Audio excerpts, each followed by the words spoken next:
In today's video, I'm going to show you how to create custom thumbnails in Adobe Photoshop.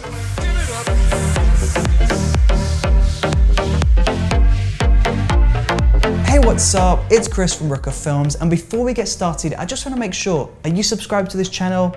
If not, then go and press the subscribe button right now to stay updated on all of these daily videos. So you've created an amazing video, uploaded it to YouTube, and YouTube has generated you 3 really boring, really weak thumbnails, and you don't want to use any of these. So what do? Well, you jump into Adobe Photoshop and we create a brand new custom thumbnail.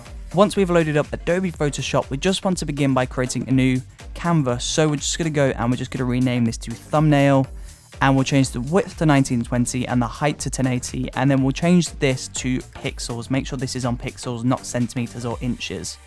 And now once we're inside of Photoshop, we can just drag our image. This can be a screenshot from the video, or this can be a professional photo that you might have taken, and we'll just scale this up to fit the canvas.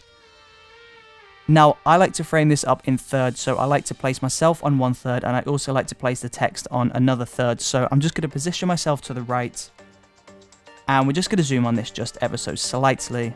Now from here, I'm just going to go into the quick selection tool, and then I'm just going to draw around myself. So take your time with this, make sure that you draw around yourself nice and cleanly, make sure that you do this right.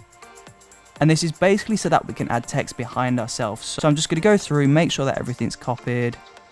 And then from here, I'm just going to hold down Command and press C, and same thing again, Command V, and that's going to paste the video layer.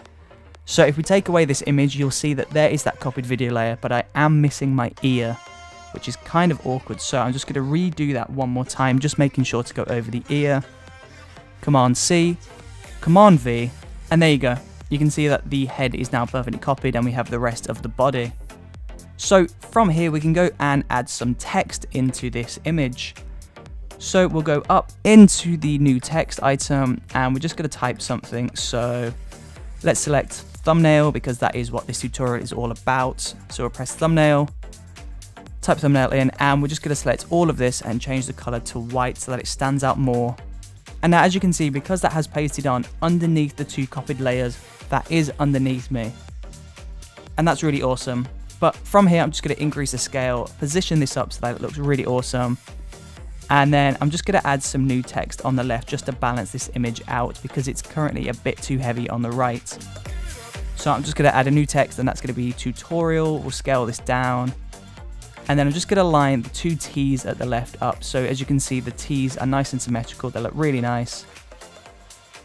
And then selecting both of these text layers, I'm just going to move the position around just to try and find the optimal position. But I think I'm happy with that. So from here, I'm just going to go and create a new border. So we'll go up to Layer, New, create a new layer. And then in this new layer, we want to go through to the Paint Bucket tool, selecting a color, and cover this whole layer in one color.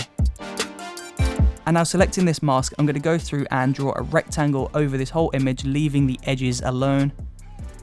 And then I'm going to go into the eraser tool, and I'm just going to erase the contents of that rectangle.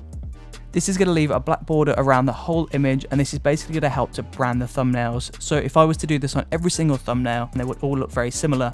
And now I want to insert my logo into this, so I'm just going to put this into the bottom left corner. I'm going to use this mask tool again to create a square.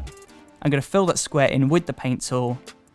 And now we'll just drag my logo into Photoshop. But as you can see, there's a lot of black around my logo because I use this as a background as well.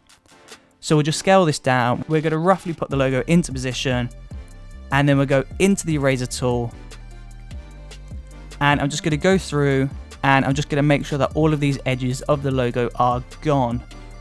So I'm just going to go through, we'll erase this just to make sure that this isn't overlapping the original black square that we made. And now I feel like that's it. So I'm just going to go back into the logo. I'm just going to pull this across to the left. And lastly, one more thing, I'm just going to go into layer, create a brand new layer. And now inside of this layer, I'm going to go back into the paint tool, and we'll change the color of this paint to be a slightly dark gray. And I'm just going to paint over the whole layer. So by making sure that this layer is above the background but underneath the text and the copied layers of myself, it's basically going to highlight the 2 important parts of this image, and that is the text and the image of myself. And now all I need to do from here is just save this as a JPEG image and replace my thumbnail on YouTube. And that's it. I hope you enjoyed this video. Hopefully it was helpful. Don't forget to subscribe, push that bell icon. I will see you tomorrow. Thank you for watching.